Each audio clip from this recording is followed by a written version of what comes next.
오늘 우리에게 주시는 하나님의 말씀 보도록 하겠습니다. 신약성경 사도행전 8장 14절로 25절까지의 말씀입니다. 제가 가지고 있는 신약성경 200면에 있는 사도행전 8장 14절로 25절까지의 말씀, 저 여러분들이 한 절씩 교독드리도록 하겠습니다. 예루살렘에 있는 사도들이 사마리아도 하나님의 말씀을 받았다 함을 듣고 베드로와 요한을 보내매 이는 아직 한 사람에게도 성령 내리신 일이 없고 오직 주 예수의 이름으로 세례만 받을 뿐이더라. 시몬이 사도들의 안수로 성령 받는 것을 보고 돈을 들여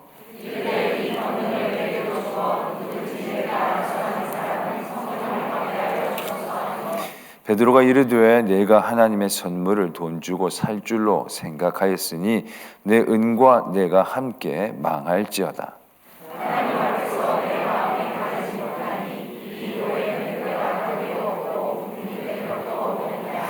그러므로 너의 이 악함을 회개하고 주께 기도하라. 혹 마음에 품은 것을 사하여 주시리라. 시몬이 대답하여 이르되 나를 위하여 주께 기도하여 말한 것이 하나도 내게 임하지 않게 하소서 하니라.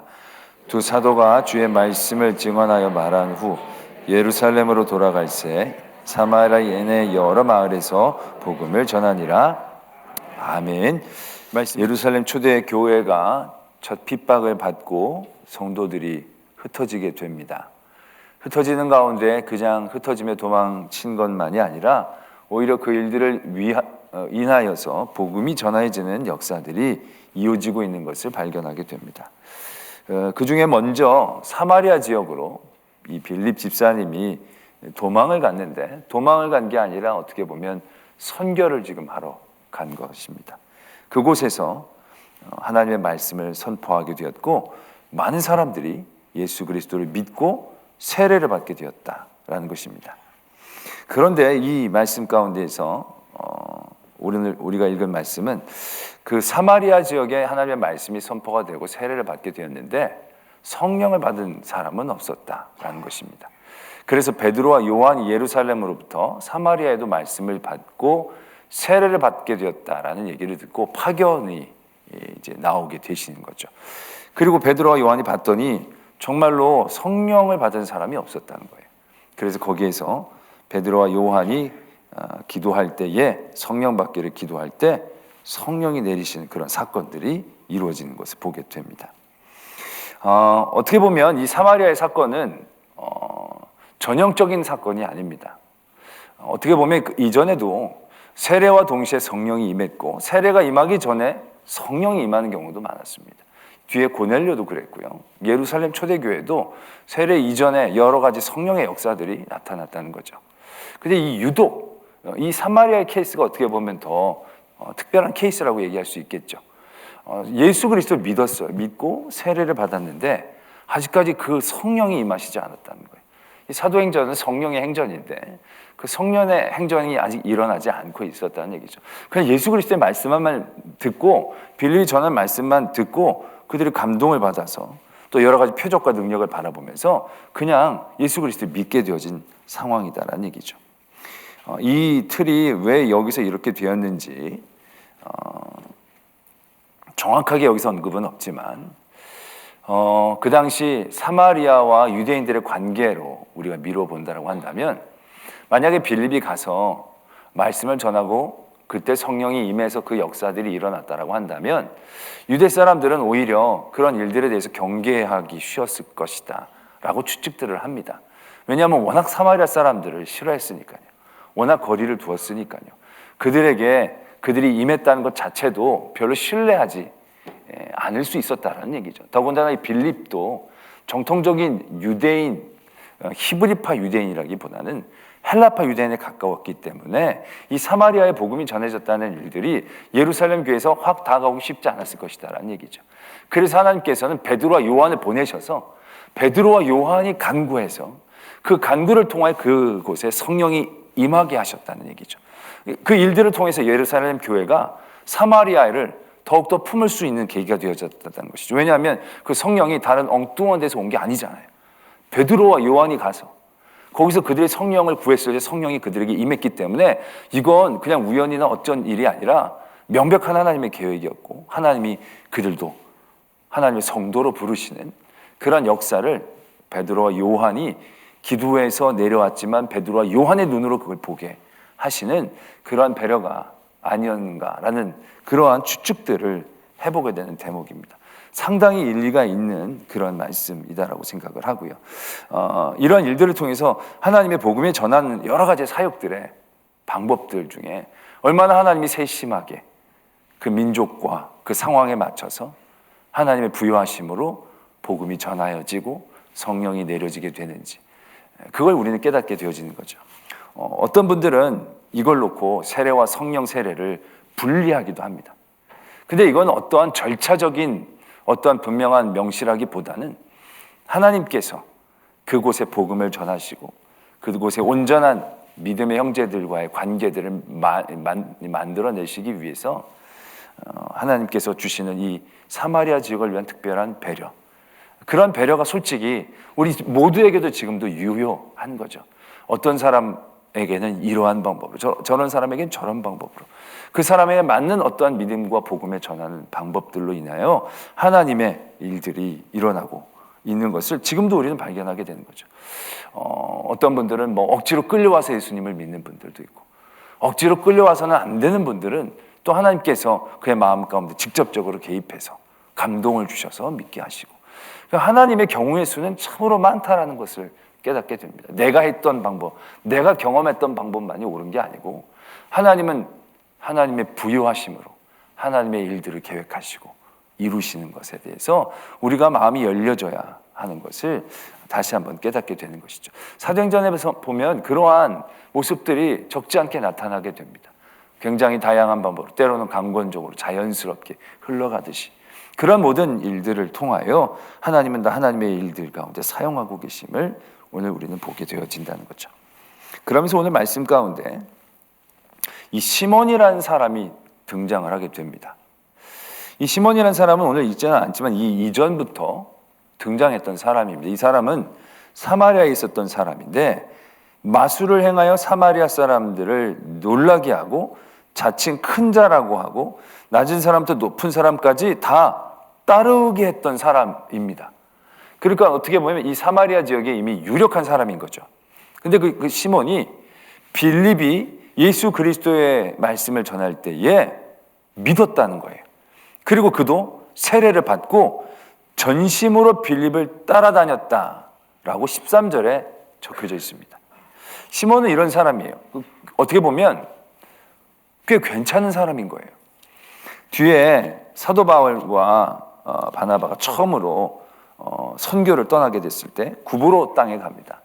그곳에서 사도 바울이 예수 그리스도를 전하는데 그곳에 마술사 엘루마라는 사람이 있었다는 거예요. 근데 이 사람은 이 바울이 오기 전에 이 지역에서 마술을 펼치면서 사람들에게 말하자면 일종의 존경과 권위를 갖고 있었던 사람인 거죠. 근데 그에게 이 바울이 와서 예수 그리스도를 전했더니 어떻게 되겠습니까? 그 일들을 방해하죠. 그 일들을 기뻐하지 않습니다. 어떻게 보면 그 사람의 반응이 더 자연스러운 반응일 겁니다. 근데 이 시몬은요, 굉장히 사람이 좋은 사람인 것 같아요. 왜요? 자기가 이미 그 지역에서 유력했던 사람이에요. 사람들이 다 따르고 존경을 받아내는 사람이었다는 얘기죠. 마술도 물론 속이는 것이지만 그런 일들을 해서 높은 자나 낮은 자나 다 이 시몬을 따랐던 그런 상황에 있었다는 얘기죠. 근데 이 사람이 빌립이 와서 복음을 전하니까 믿은 거예요. 그냥 전심으로 믿고 전심으로 따라다니는 거예요. 어떻게 보면 이 사람은 굉장히 마음이 열려 있었던, 자신의 권위, 아까 낮에도 말씀을 드렸지만 자신이 가지고 있는 것들을 빼앗길 것 같은 막연한 두려움들이 사람을 굉장히 강팍하게 하잖아요. 이 시몬은 안 그랬어요. 그래서 굉장히 괜찮은 사람인 것 같아요. 그런데 이 시몬이 베드로와 요한이 성령 받기를 간구했더니 성령이 내리시는 거죠. 그걸 보고 이 사람이 너무 그게 이제 말하자면 부러웠던 거죠. 그래서 돈을 싸가들고 와가지고 이 사도들에게 드리고 부탁을 한 거예요. 그 권능을 내게도 주셔서 내가 누구든지 안수하는 사람은 성령을 받게 해달라고. 지금 이 사람이 뭐 예수님 믿은 지 얼마나 됐겠습니까? 그럼 뭐 얼마나 깊은 깨달음이 있겠어요. 근데 이 사람이 어떻게 보면 베드로와 요한이 막 기도를 했더니 성령이 내리는 걸 보고 어떻게 보면 되게 감동을 받은 거죠. 너무 하고 싶은 생각이 든 거죠. 이 사람이 거기에 너무 갖고 싶고 하고 싶은 생각이 들었을 때 처음으로 생각해낼 수 있는 방법은 뭐겠습니까? 부탁이죠, 부탁. 그 능력 좀 달라고. 지금 뭐 생짜 같은 사람 아닙니까? 근데 이 사람이 어떻게 보면 그냥 베드로와 요한테 가서 나도 좀 하게 해달라고 얘기한 게 아니고 그래도 경우가 있는 사람이에요. 빈손으로 오지 않고 돈을 챙겨갖고 온 거예요. 나름 뭔가 기브 앤 테이크를 해야겠다는 기본적인 예의가 있어, 이 사람은 어떻게 보면. 그래서 돈을 가지고 그냥 와서 달라는 것도 아니고 그걸 갖고 와서 부탁을 하는 거예요. 뭐 크게 나쁜 거 부탁하는 거 아니잖아요. 나도 기도를 하면 성령님이 좀 내리게 해달라고. 어떻게 보면 되게 그것들을 감동받아서 자기도 하고 싶은 어떤 순수함이 그 안에 이렇게 엿보이는 대목이 아닐까라는 생각들을 해요.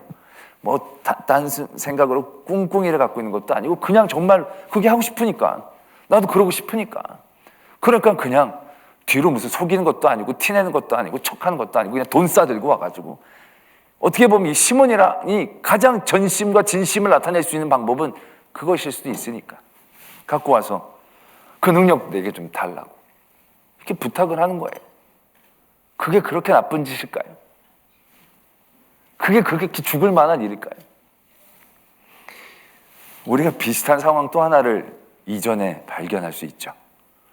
아나니아와 삽비라. 아나니아와 삽비라도 어떻게 보면 시몬의 사건하고 비슷한 면이 있어요. 아나니아와 삽비라도 어떻게 보면 안 드리려고 한 것도 아니고 드리는 마음이 있었던 건 사실이고, 그리고 다 떼먹은 것도 아니고 조금 떼어서 먹고 드리기는 드린 거죠. 어떻게 보면 그래요. 그 아까워하는 마음, 그건 참으로 위험한 마음이죠.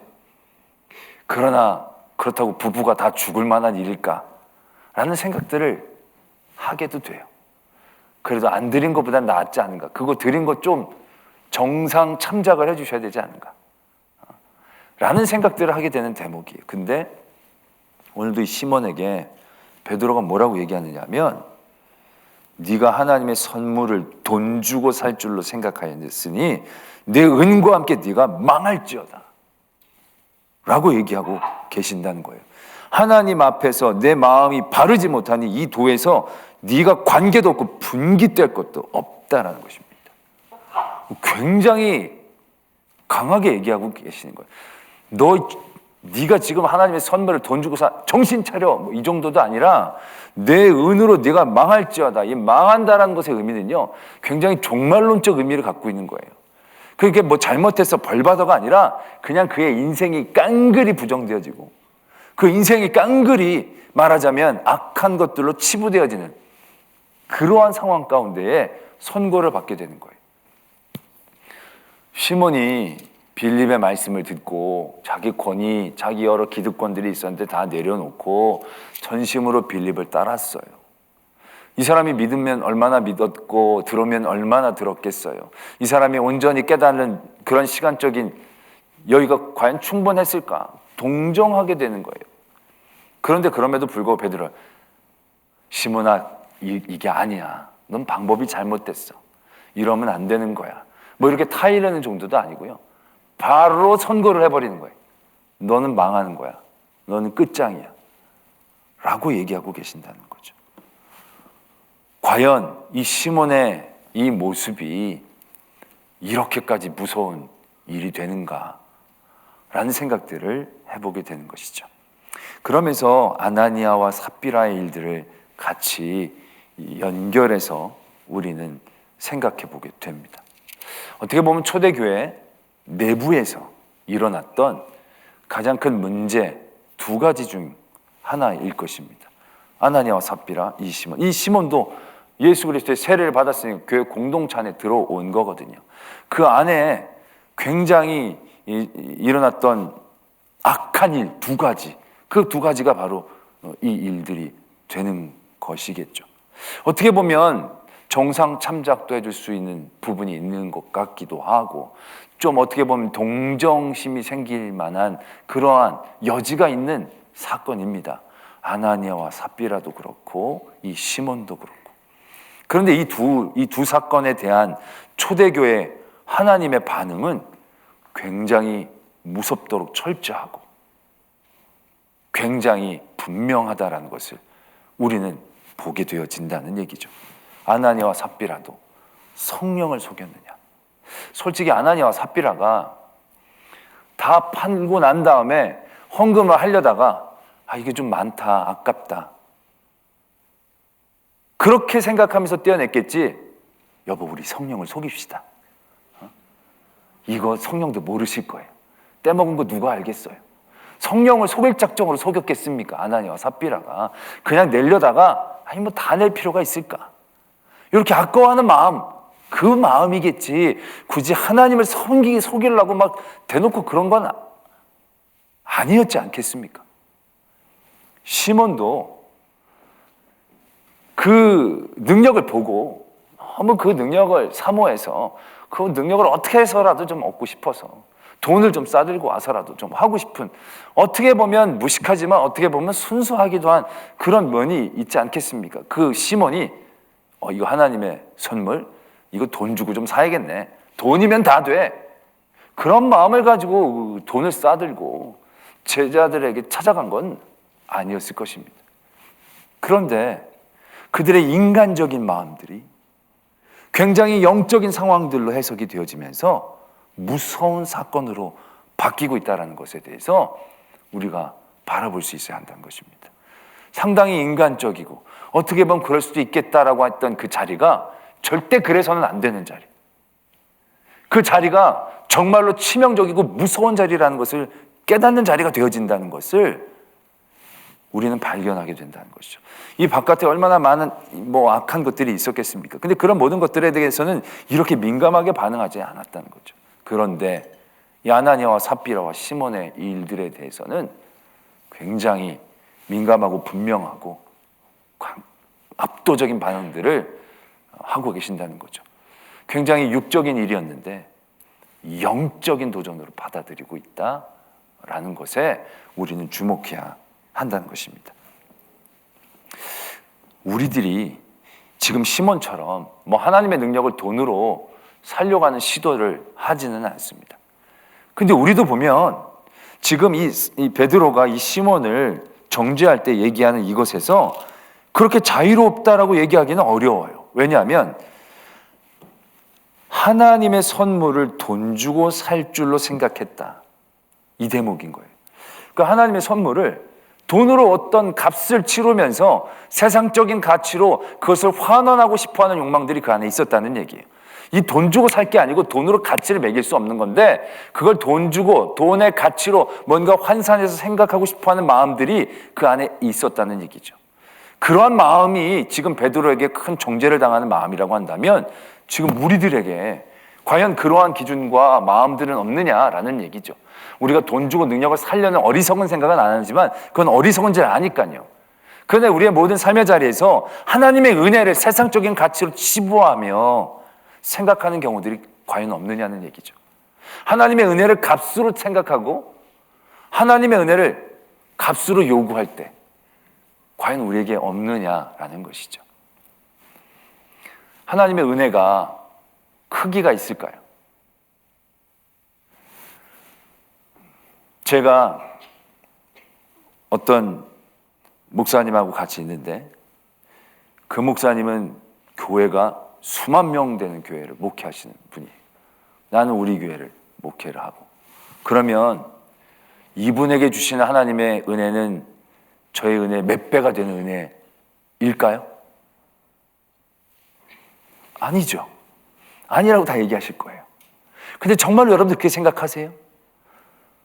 여러분들 친구가 있고 형제가 있고 가족이 있는데 나는 20평짜리에 사는데 내 형제는 100평짜리에 살아요. 그러면 그런데도 불구하고 내 형제와 내가 하나님께 받은 은혜는 큰 차이가 없다고 생각하시냐는 거예요. 우리 애는 대학도 못 갔는데 우리 친구 애는 좋은 대학에 갔어요. 그런 그 자식에게 주신 은혜의 차이가 점수 차이만큼 난다라고 생각하고 계시지는 않느냐는 거죠. 물으면 아니라고 다 얘기할 거예요. 그죠?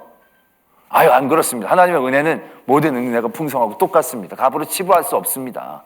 라고 얘기하지만 우리들의 마음 가운데에서 그 은혜가 값으로 환산되어지면서 생각되어지고 그것 때문에 교만해지고 그것 때문에 절망하게 되어지는 경우가 과연 없느냐는 얘기죠.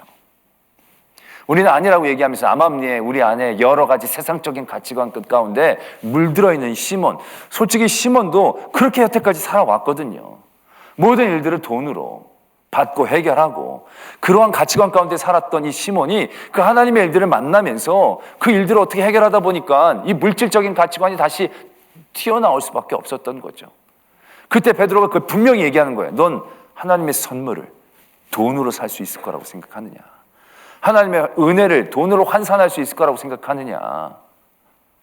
너는 하나님의 나라에 분깃이 없다는 거예요. 그게 약하다는 거예요. 우리가 하나님의 은혜에 대하여 생각할 때 그 하나님의 은혜는 영원한 것이죠. 영원한 분량의 것입니다.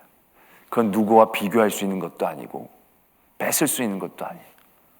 나에게 주신 은혜는 그 어떤 것과 비교할 수 없는 은혜예요. 나에게만 주시는 은혜니까.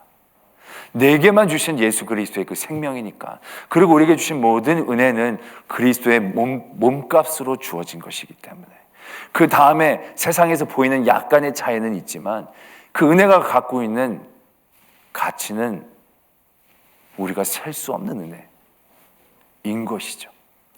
그럼에도 불구하고 그 깊은 은혜의 자리에서 우리는 생각하는 것이 아니라 끝에 좀 돌기처럼 오돌톨톨 나오는 그것을 우리는 굉장히 큰 은혜의 차이라고 생각하면서 나에게 은혜가 덜 됐느니 저 사람이 더 많이 받느니 내가 저 사람보다 잘했는데 나한테 왜 이렇게 덜 주시느니 그러한 계산과 플러스 마이너스 하는 그런 은혜에 대한 계산들을 우리는 과연 하고 있지 않느냐라는 얘기죠. 만약에 우리가 그러한 것들로 하나님 왜 저 사람은 나보다 더 많은 은혜를 받는 겁니까? 저 사람이 뭐가 더 많은데 저 사람 더 큰 집에 살고 저 사람 애는 잘 되고 난 열심히 믿는데 우리는 다 뭐 돈도 잘 못 벌고 이게 뭡니까?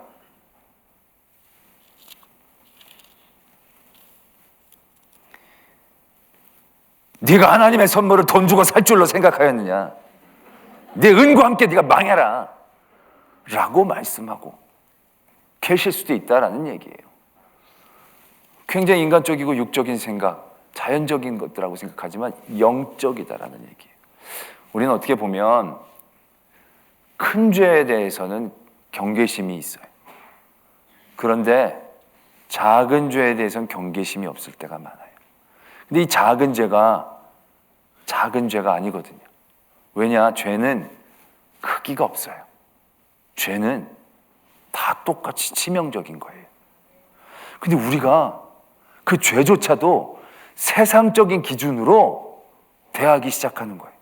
세상적으로 형벌이 좀 많을 것 같은 치명적인 죄는 굉장히 우리가 소스라치고 막 동성애 반대해야 됩니다. 이거 다 반대 이러지만 우리가 내 삶의 자리에서 하나님의 은혜를 세상적인 가치관으로 이렇게 혼용하는 거, 혼돈하는 거, 잠깐 실수하는 거, 이건 그냥 자연적이고 인간적인 거라고 생각하면서 별로 소스라치지 않을 때가 있다라는 얘기예요. 돈을 다 떼먹으면 하나님의 금고에서 돈을 훔쳐나가는 건 이건 진짜 나쁜 놈이고 이건 진짜 안 해야 될 일이고 그러면 안 된다고 생각하지만 내가 하나님께 드리려다가 다 떼먹는 건 아니고 좀만 떼먹고 하나님 앞에 드리는 건 그 안에 그렇게 경각심을 갖고 있지 않다라는 거죠. 이것도 죄인데, 이것도 죽을 죄인데, 성전에서 돈을 훔치는 것만이 죽을 죄가 아니고 이것도 죽을 죄인데, 우린 죄도 많지. 세상의 기준으로 많고 적음으로 어떤 것들은 굉장히 민감하게 반응하지만 어떤 것들은 그냥 구렁이 담 넘어가듯이 그냥 넘어가 버리는 일들이 과연 없느냐는 거죠. 아니라는 겁니다. 어떻게 보면 그 아나니아와 삽비라, 시몬, 초대교회의 안타까운 사건이죠. 참 이렇게까지 하실 필요가 있을까라고 생각을 하지만 하나님의 죄에 대한 분명한 교회의 깨어있음에 대한 가르치심이다라는 얘기죠. 오늘도 헌금을 내시다가 헌금통에서 돈을 훔쳐가신 분은 없으실 거예요. 만약에 그러시면 여러분 엄청 회개하시고 그랬을 거예요. 얼굴을 못 들고 다니셨을 거예요. 그런데 오늘 하나님께 드린 헌금을 조금이나마 아까워하는 마음으로 드린 분들은 없습니까? 근데 그런 거는 드렸긴 드렸잖아. 그리고 그냥 넘어가 버릴 수 있는 거죠. 근데 과연 성전의 헌금통에서 돈을 꺼내는 죄와 하나님 앞에 아까운 마음으로 드리는 죄가 얼마나 형량의 차이가 있겠습니까?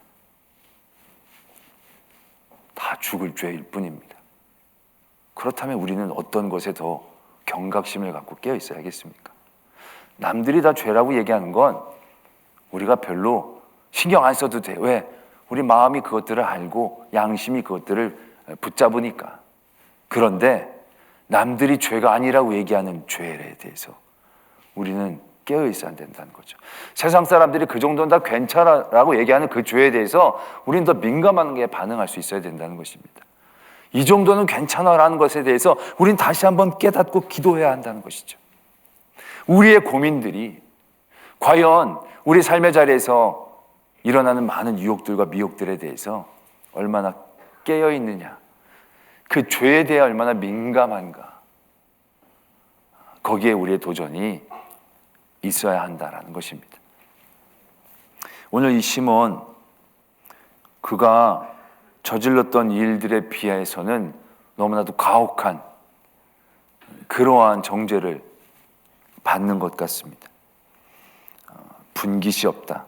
너는 이제 끝났다. 그러나 시몬을 정죄하고 무너뜨리고자 하신 것은 아니었다는 얘기죠. 그 다음에 결국 또 은혜의 길들이 열려지게 되죠. 너는 이 악함을 회개하고 주께 기도해라. 혹 마음에 품은 것을 사하여 주시리라. 그 다음에 시몬이 나를 위해 주께 기도하여 말한 것이 하나도 내게 임하지 않게 하소서라고 얘기합니다. 그래서 이것 가지고도 의견이 분분합니다. 시몬이 회개한 거 아니다. 회개라는 얘기가 없지 않느냐. 그러니까 이거 시몬이 이거 제대로 한 게 아니다. 아니다.